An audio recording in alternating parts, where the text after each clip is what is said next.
It's all about the labor market lately. The jobs report in July sparked speculation and anticipation that the Fed will cut rates by up to 0.5 point in September after raising rates to cool the economy. Andy Challenger Gray and Christmas is here with a labor update. Andy, some Americans are having a hard time finding a job right now, but there are still signs companies are hiring. Tell us what you know with the JOLT job openings report. We have a new piece of data that says in June, there were 8.18 million job openings in the U.S. That's down from the month prior, where 8.23 million jobs were open in the U.S. in May. And it's a sign, one more piece of the accumulating data that shows this cooling down of the labor market, that it is getting weaker and weaker. There are plenty of signs that still say that it's solid.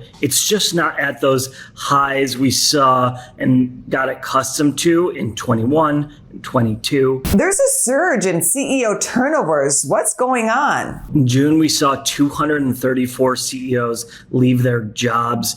That adds to the cumulative total of over 1,100 CEOs that have left their positions in the first 6 months of the year. That's the highest first 6 months of the year turnover we've seen in the C-suite since we started recording this data more than 22 years ago. It's clearly a sign that there is change happening at the very heights of the organizational structures of America's companies.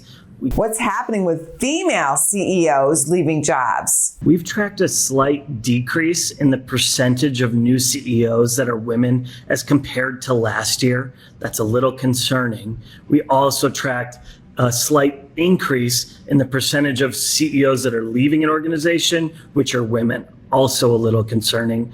This is not a broad trend yet, but it's something that we're watching closely to see if women in the C-suite further erodes throughout the year. What are some of the general reasons why CEOs are exiting the top position? Yeah, we saw the most CEOs stepping down because they were retiring or moving into an advisory role within the same company. That is usually a signal that succession plans are happening successfully and that CEOs are not being forced out of the organizations because of financial problems. Thank you, Andy. Thanks for having me on, Angie. Go to businessfirstam.com for where to see our show on TV.